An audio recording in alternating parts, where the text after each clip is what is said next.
The MLB Trade Deadline is only a few days away, and there's about to be a lot of action coming up soon. But before then, I went on Twitter and asked you guys to give me your biggest trade deadline hot takes so I could react to them, talk through them, just analyze them for this video here, and just talk through the trade deadline in general. So we're about to get to those takes quickly, guys. If you're not already, subscribe to the channel for more trade deadline content, all baseball content. Also, drop this video a like, give me some more hot takes in the comment section, and a special shout out to Prize Picks for sponsoring today's video. I also want to let you guys know if you want more trade deadline content from me specifically, I'll be live 2 separate times on Monday, trade deadline day. First up, at about 1:30 or 2 on the NBC Sports YouTube page with my Road to World colleague Eric Samolsky. We're going to be talking through a lot more of the earlier trades that come through over the weekend. And then from about 5 to 7, I'm going to be live with Mark on the Wind Up YouTube channel to live react to all the last second trades that happened and talk through the deadline, winners, losers, everything as a whole. But all right, now we got the first hot take from my guy Rob. The Mets will not get back anyone who was a top 100 prospect at the time of the trade, but 5 of the players they get back will be on top 100 lists by the middle of the 2027 season. I think this is a very normal thing that happens at the trade deadline. I think a big lesson for any of you guys out there that are fans of selling teams, the Mets being a big one, the Blue Jays, and any other team in the middle who winds up going down that road, top 100 prospects, big-time prospects really don't often get traded. I know we're going to point to Leo DeVries from last year, but that was an anomaly, and we'll probably never really honestly see a trade like that again. Most often, the guys who get traded for rentals or even guys with a few years of team control, but guys who could still be considered close to top 100 prospects like Mick Abel, Eduardo Tait for Joan Duran from the Twins to the Phillies, Cole Drake and Mitch Bratt from the Rangers to the Diamondbacks for Merrill Kelly, Cal Steven for Shane Bieber. Those are all guys who are not really considered top 100 prospects on most lists besides Eduardo Tait, but all of them had traits to get close to being top 100 prospects. A lot of those guys are going to wind up being regulars in the big leagues, whether in the middle of a rotation or somewhere else in the field. That's kind of the more normal thing. And even quickly, let's just scroll around the Fangraphs rehash of their top 100 prospects that came out again a few days ago. We're barely nailing it in there with the screen share shape I got on here. Just thinking about guys who've even been traded over the years. Kind of hard to find any right now. We're going to do a little scroll. Mike Sorota's a fun one. A lot of it's about what you're going to do. Mike Sorota was traded for Gavin Lux like last year. A lot of it's what you're going to do with these prospects. Harlan Susana was a throw-in in the Juan Soto trade. Now, he in some places could be considered something like a top 100, top 50, top 30 prospect on Fangraphs. And otherwise, one more quick little scroll to see if anybody else really pops up here. Brody Hopkins was traded 2 years ago as the main piece from the Mariners to the Rays for Randy Arozarena. So again, it's not always so cut and dry if you're getting a top 100 prospect at the trade deadline for your rental. In the Mets case, it would be rentals, but it's all about getting these guys who have helium, are on the come up, and whether they're not famous yet, still have a chance to be top 100 guys in the future. All right, next take here from DJ. Dodgers go full Death Star by acquiring Hunter Green at deadline. Too much ammo to just go rental. I bet they kick the tires on Ellie too. I love this take, and this tweet went out on July 28th. On July 30th, Thursday, we got a lot more indications from the beat writers and the national reporters that Hunter Green actually might be available. I believe Buster Olney or Bob Nightingale, one of them said it's a 50-50 chance he's traded. I like this pivot for the Dodgers instead of getting the rental and Tarek Skubal, especially when they possibly expect to sign Skubal as a free agent anyway this offseason. And it would be such an amazing response. I mean, amazing for the Dodgers, not amazing for the league, if someone else is able to get Skubal like the Brewers or the Rays, and the Dodgers just turn around, trade from their massive prospect capital, guys like Sorota, probably not Josue Dupala, Eduardo Quintero, Zaire Hope, River Ryan, 28-year-old River Ryan, and actually get Hunter Green with 3 additional years of team control, Southern California kid. It's just, they have so much capital in terms of both money and in terms of prospects. They can kind of do anything. There's no real way to get one over on them, which is why, again, we're really all hopeful that the Brewers are the team that goes out and gets Skubal to try and actually beat the Dodgers in the playoff series. We're going to take a quick break now to give you guys a message from today's sponsor. Prize Picks, America's #1 sports picks app, has an amazing brand new offer that I can't wait to share with you guys in just a few moments. But if you guys are not on Prize Picks yet, here's why you should be. First up, the app is super easy to use. You just pick more or less on a few player stats, lock your lineup, and that's it, you're in. Or would you rather just pick teams? Because Prize Picks has that now too. Just pick the winner, spread, or total on any game or fight. And there's so many great baseball lineups to build on Prize Picks every single day. I myself have been ice cold lately, really trying to get out of a slump,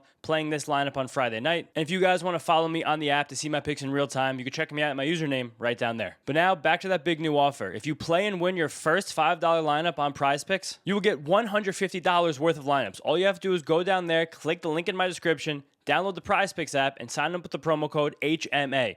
click the link in my description, sign up with the promo code HMA for the chance to win your first $5 lineup and get $150 worth of lineups. And Prize Picks is available in most states, Florida, Texas, California, New York. So it's time to download the app, sign up with the promo code HMA, lock in, and win that first lineup. But guys, make sure you only play if you know you can do so responsibly. Now, back to the video. Next take here from Binge on Benj, good Mets put count right there. I think will be the most underwhelming deadline in recent memory. I think there is some merit to this, but also at the same time, just the fact that we know on really good confidence that Tarek Skubal will be traded and himself is just like the best second or third best pitcher in baseball right now, it's going to be kind of hard for this deadline to be underwhelming with that.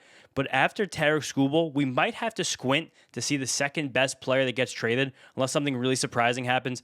I don't think CJ Abrams on the move anymore. Francisco Lindor is definitely not on the move. I don't think Mason Miller is getting traded at this point. Like Kevin Gausman's good and fun, but that's not really moving any needles. There is really not a tremendously strong second tier of guys to be traded behind Tarek Skubal, who is going to possibly be like an all-time trade, unless Hunter Green, Ellie De La Cruz, Gunnar Henderson, those guys actually get in on the action as well. But at the same time, we really don't know much about the trade deadline until we actually get into it ourselves. And here's Kyle's take right here. Preller trades Adrian Morejon and then trades for Freddie Peralta and Luis Robert in a weird buy-sell deadline.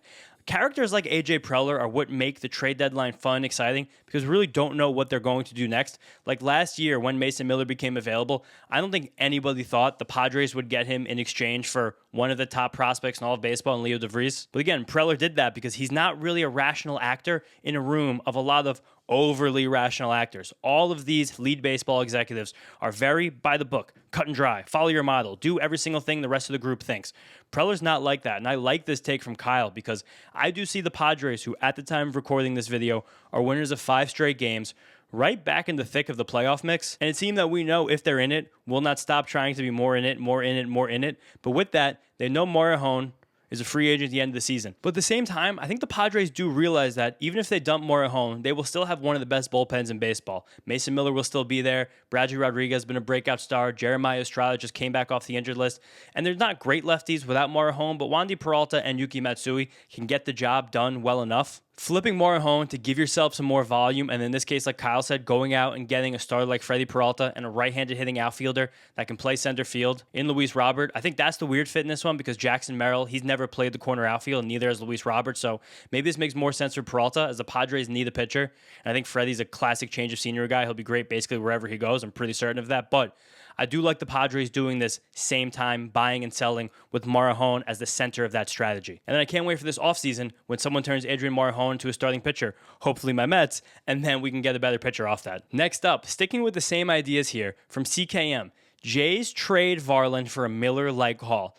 This is a fun one that I thought would be getting more steam at this point. Louis Varland so far statistically has been basically the same pitcher as Mason Miller. Well, not the same. He's been a little bit worse, but he's been absolutely bona fide the second best relief pitcher in baseball. I mean, those two guys and Cade Smith, that's the top tier right now.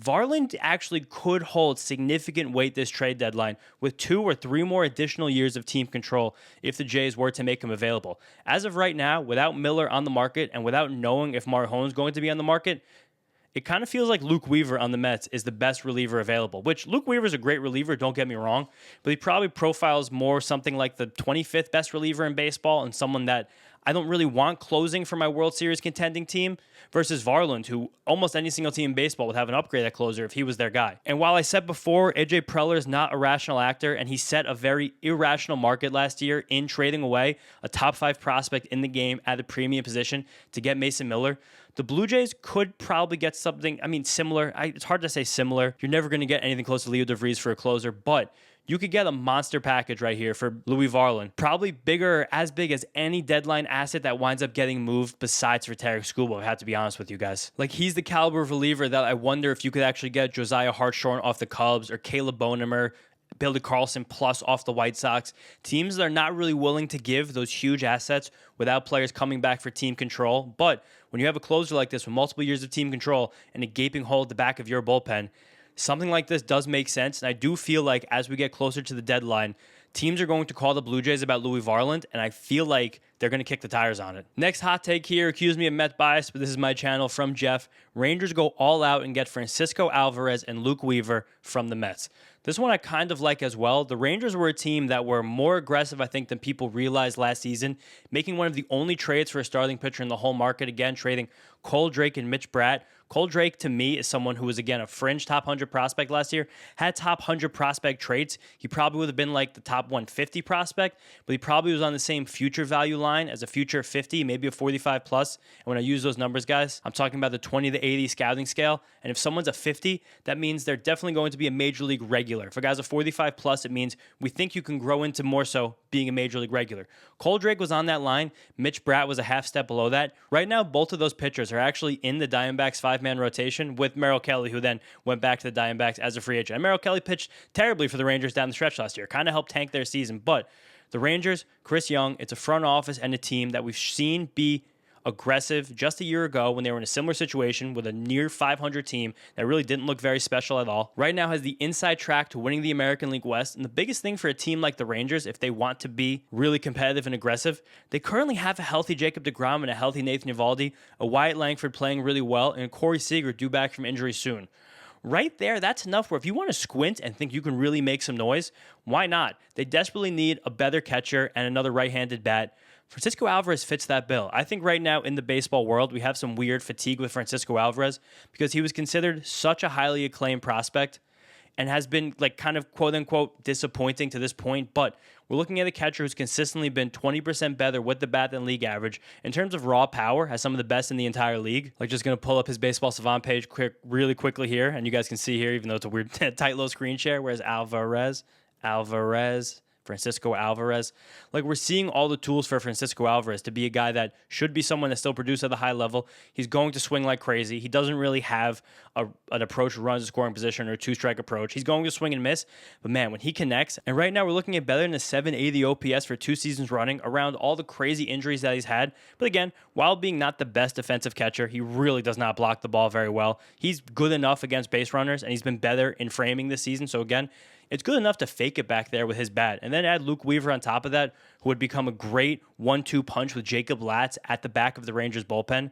They're a team that they don't really have the best prospect capital. Caden Scarborough's on top. There's a few other interesting pieces as you go down below, but it might cost Scarborough to actually get their hands on Alvarez. But again, as a right-handed hitting power bat who can play catcher, he's someone who, again, there's been rumors about his availability from the Mets at this deadline.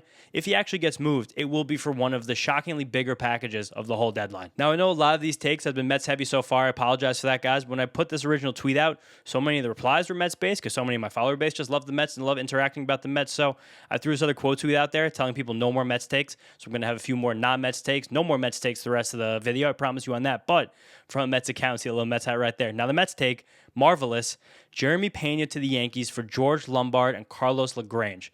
This one, I think, something the Yankees probably just would not do because internally, they're incredibly high on George Lombard. He looks like he's coming to the major leagues like any second now. He might already have been called up by the time this video gets to you guys, but he is a monster defender at shortstop. Right now, Major League Baseball defensive values are something that's coming much more into the forefront for these front offices, especially defensive value with these up-the-middle positions. And Lombard looks like he can come to the major leagues and be an absolutely lockdown defensive shortstop from the first second. I just don't think for a player that's that young, they get traded. Even for a guy like Jeremy Pena, which would fit the huge profile of what the Yankees need, another right-handed bat in that lineup. And Jeremy Pena is a very good defender at shortstop himself, but he's already approaching 30, only has another year or two of control, if I'm not mistaken. I don't see the Yankees jumping up right here and giving up 2 of their top 3 or 4 prospects in their whole system for Pena. Even though it might be the move that some Yankees fans want them to make, that's just something I don't really see happening. Because I love Jeremy Pena. I think he's a great player, but I think the Yankees might think that even just Lombard for Jeremy Pena is an overpay in terms of the surplus value you're getting for the 6 years of team control for no money whatsoever that George Lombard is going to get, and the floor of his defensive value where anything he does with the bat kind of is just going to wind up being gravy. And then LaGrange throws like 103 miles per hour. There's probably just a lot for that. I'm sure Yankees kick the tires on Pena and just don't offer as much as the Astros want, which might be a package like this. So marvelous. I think you nailed that one. But the next take here from Ender Inciarte fan, this is something I more so see the Yankees doing. The Yankees get Ivan Herrera. Not sure what their return package would look like, to be honest. But I think this is something the Yankees will be much more interested in because Ivan Herrera has now reportedly somewhat come available. At least the Cardinals are taking calls on him. He's an exciting young catcher, but more so he's a DH. And he's actually had a really tough time over the last few months.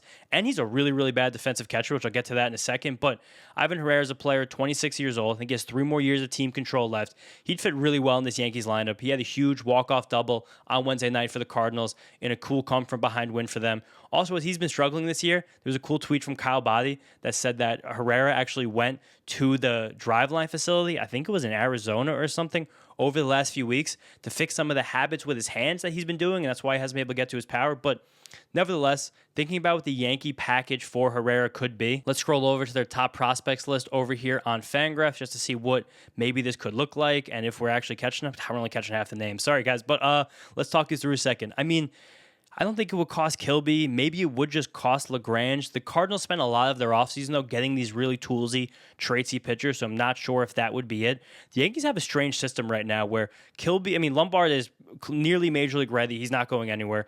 Kilby is really their only really impressive position player prospect. Then they have a mess of all these pitchers who I think are all quite interesting. Caden Kent has a little bit of intrigue too. Thatcher Hurd, another pitcher. But a lot of these guys, Henry LaLane down here. Brock Selvage is someone I like a lot moving up through the system. Brendan Beck has flashed at the major league level. It's just a strange system right now where unless a team wants these near major league caliber starting pitchers who have relief risk like LaGrange, Elmer Rodriguez, Ben Hess, Bryce Cunningham, Chase Hampton's been injured, it's going to be hard for the Yankees to be a match in a trade like this. Well, I do think, again, they will be super intrigued by Ivan Herrera. But at the same time, I write a stolen base column for NBC Sports World every single week. And I reported last week, Ivan Herrera hasn't thrown out a base runner at catcher in 2 years, since 2024. He's not really a catcher. He's more of a right-handed hitting DH who can fake it at catcher sometimes. He's kind of a bit of a worse version of Francisco Alvarez. Cardinals fans are going to yell at me in the comments for that one. But that's just kind of how I see it. A great player, good fit for the Yankees. But just like you said here, Ender Inciarte fan, I don't really know what the return package would look like. I'm doubling up, though, with Ender Inciarte fan. He said, Angels send Reed Detmers and Zach Neto to the Rays for Theo Gillen, Cooper Fleming, Brody Hopkins, and Braden Taylor. This one's very intriguing for me because I do think the Rays are going to be one of the most aggressive teams, if not the most aggressive team this deadline.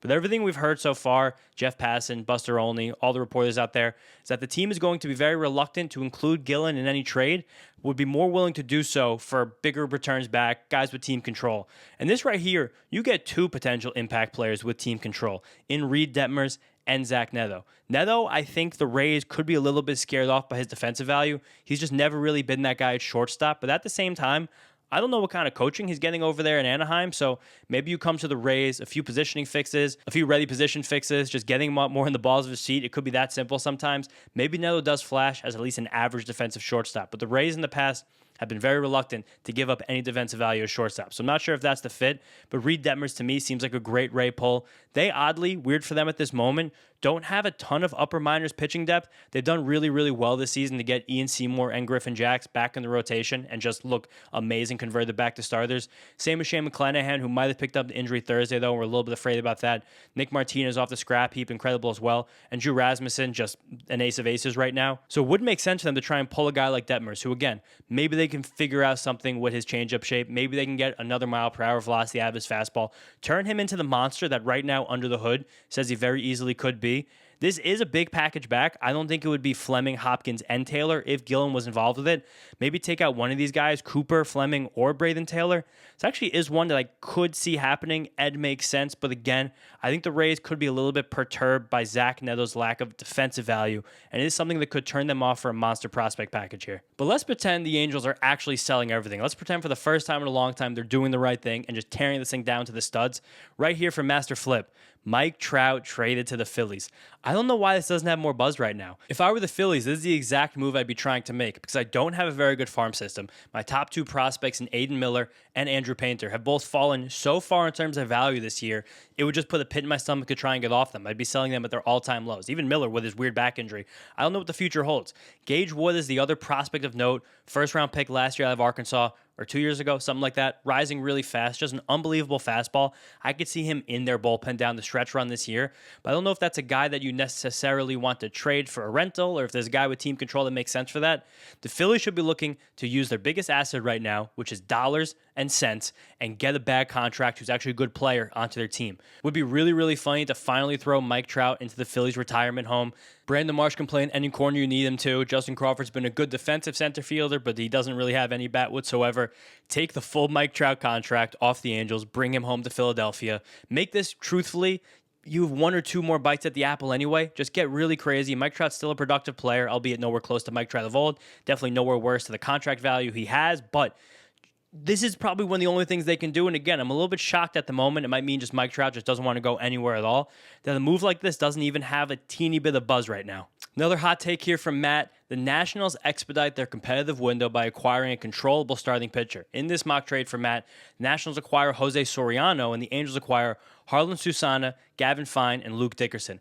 I love the concept of this take, that the Nationals try to get into their competitive window as soon as next season, but I think this is a big-time overpay for Jose Soriano, and not at all what he would go for if he eventually got moved. Gavin Fine, you guys let me know in the comments how you pronounce that name, I apologize, but he was a first-round pick last year by the Rangers, and the big piece they got back from Mackenzie Gore with a whole fleet of other stuff. Looks like one of the best trades been made in recent memory, but I think Susana right now still has enough shine, and Dickerson has enough just helium and value as a prospect that this feels like a lot for the 3 years of Jose Soriano, despite the fact that I think if Soriano got to a more intelligent organization, the Nationals have done wonders this year in terms of player development. I'm so impressed by that team, the organization right now. I do think that if he went to a team like that, he'd be better basically instantly. At the same time, too, Soriano might sneakily have a bit more value than Reed Detmers because he's just been so durable over the last few years and has his peak velocity. So maybe I'm selling this package a little bit too long right now. Maybe it would take Susana and Fiend, but that is still probably two top 100 prospects for Jose Soriano, who's never sustained any kind of success in the league, has great stuff, but still just can't really lock it in. He's still such a question mark, despite the fact that he's out there every single day. Maybe this isn't that different from the Mackenzie Gore trade package. Now I'm actually talking it out loud right now. That'd be very funny if the Nationals arbitrage Mackenzie Gore into Jose Soriano. I don't know. Talking it through right now, maybe I'm starting to actually talk myself into this. To me, my gut reaction was this was still too much a trade for that. I don't know if he actually gets traded this deadline, but I do love Matt's take in general of the Nationals trying to get themselves together. There were early reports that actually might be talking to Foster Griffin about a contract extension. That would be super cool right there, but I would love to see this Nationals team get aggressive. I was talking about it with Mark on the wind-up the other day where there's some teams who I'm rooting for this trade deadline. The Nationals, even though they're in my division, and Mets fan, whatever, who cares? I'm rooting for them because they've been such a good story this year. I want them to walk out of this trade deadline with their heads held high, keep that clubhouse intact, and actually be able to go on the run. The White Sox, that's the team I'm rooting for this trade deadline. They've had such a fun season, such an amazing season so far. I want them to do enough at this deadline to get themselves in position to win the division, possibly get a first-round bye in the American League, and make something crazy happen. I love the story. I love the narrative. Those are two teams I really wanted to see succeed this deadline, as well as the Brewers. The organization is so well run. I just want them to put the right pieces in place to make a World Series run actually happen in Milwaukee. Last take here from Grant. Corey Seager to the Red Sox, a buy low for Boston as the Rangers ownership has been looking to move off him for a while. Plus, these teams had talks in the offseason when Seager did have higher value. I think Seager has kind of similar value right now to the offseason. And I love the concept here, Grant, but I do think that it would be really, really funny if the Red Sox worked so hard to just get rid of Rafael Devers and his contract they felt like was underwater just to bring in Corey Seager, who I don't know how long defensively he can stick a shortstop. So again, you're going to have to throw him to third base where we just got Caleb Durbin under tons of team control and possibly where Curtis Meade might have to get stuck. Maybe next year when his wrist injury is healed, which is such a shame for the Red Sox. But again, conceptually, I like this.